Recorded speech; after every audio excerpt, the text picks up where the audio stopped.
when you step into a marriage, you should be able to see Christ in the man and the church in the woman. Women are fearfully and wonderfully made that their heart can marry you without, in their heart you're already the husband. And once a woman who is a Christian in the flesh has been established financially, her first desperation is a man.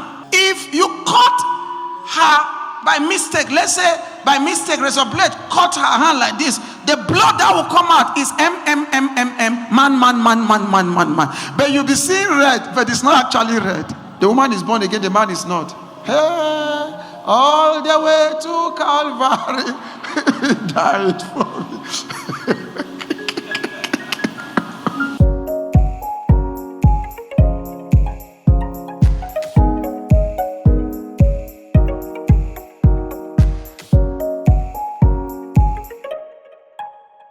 Welcome to another video today. We are glad to have you. Today, among other things, we are going to learn why you, as a born-again Christian woman, should never marry a non-believer or a pagan. We will later learn God's vision for marriage in our dispensation. Apostle Takim will take us through this journey. So, let's get started. Do you know the philosophy where somebody will say, this person is not born again, don't marry the person. You now say, I'm going to convert the person. The philosophy, actually, if it is really to be accepted, if you look at that scripture, it should only be applicable to the woman. The man have to be thoroughly born again. But in case the woman is not, and if the woman loves the man, she will be born. Because the man is the head. Because the man cannot wake up and say, let's go to church. She will not say, no, I'm not. She will go. So that kind of woman will not even, it will not even take her 1 month. She's not born again like the man. But if it is the other way around, the woman is born again, the man is not. Hey, all the way to Calvary, he died for me.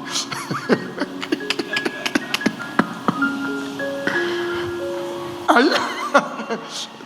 Of course, the way you have laughed show that you understand. So, church and Christ. See and see.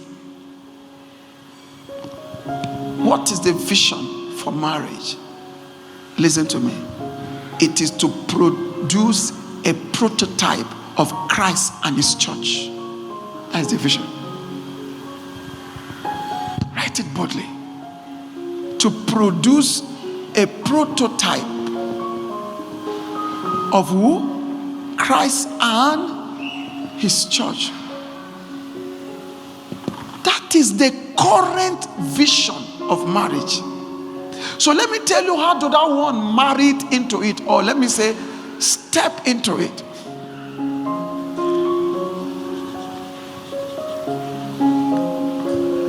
What was the first vision of God for marriage? Produce godly offspring that will fill the earth. Is that not? In fact, Malachi re-echoed it when he said, what is the purpose? He said, is it not just to produce a godly offspring? Offsprings, I think God is G-O-D-L-Y. Is that not? You know, my brain is hot.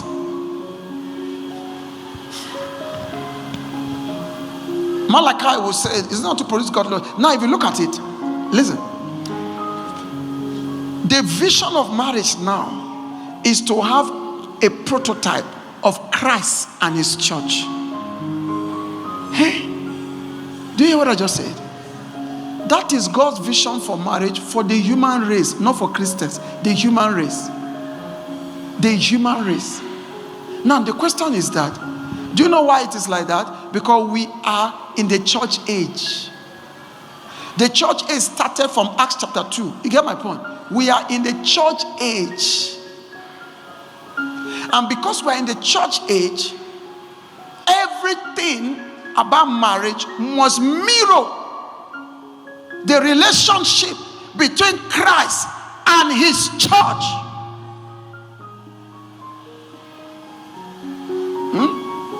Are you seeing here? Now, The vision of marriage, I repeat it again, in the church age is to produce a prototype that mirrors Christ and his church. It means when you step into a marriage, you should be able to see Christ in the man and the church in the woman.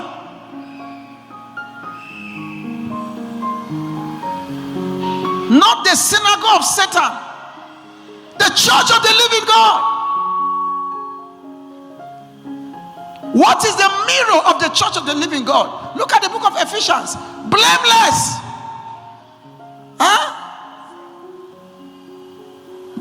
Holy, without spot or wrinkle or any such thing, but that she should be holy and without blemish. And whose responsibility to make the woman to be without spot or wrinkle, to make the church to be without spot or wrinkle or any such thing? It is Christ, that is the husband.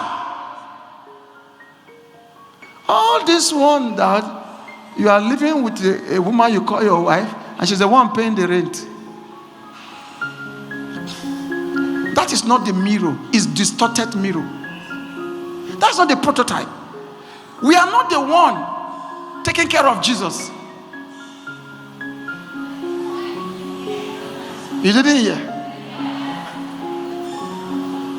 The church is not the one taking care of Jesus. Do you know that a lot of pastors, there was a story I heard, a so-called man of God joined two people in marriage. Do you know why?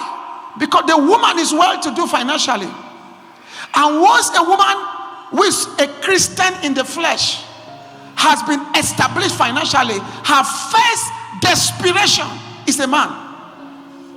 So once she enters church, if you cut her by mistake, let's say by mistake, razor blade cut her hand like this, the blood that will come out is man. But you'll be seeing red, but it's not actually red. And those are the kind of women that fill some charlatan churches. And you see, in order to make them money, if the pastor is single, he will promise marriage to all of them without all of them knowing. And they'll be dropping money into his account to run the ministry. Without dropping money into his account. That is how single ministers take advantage of rich single women. Especially in Abuja. A lot of single ministers in Abuja that we know are not interested in marriage. They'll tell you, I want to be like Paul. Because there are women who are pulling them.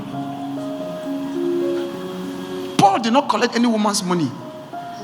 There are women, because I say women are fearfully and wonderfully made, that their heart can marry you without, in their heart you're already the husband, and because you're already the husband, they are pushing money, financing the ministry. So in their mind, that is my husband. So but you are there. You see, there is a way single pastors manipulate women to finance their ministries. Such pastors, once they marry, sometimes ministry church scatter. I remember one he wanted to marry, they have to bring about 50 armed mobile police officers to secure the gate so that all the women he has collected their money in the church to build the church will not attend the wedding. And he said, if we don't give you an invitation, you will fail to the women. In my wedding, if I don't give you invitation, don't come, because the women has planned to enter the wedding and scatter everything. You cannot use my money to build your church and go and pick one omoge somewhere and come and replace us. We are scattering everything.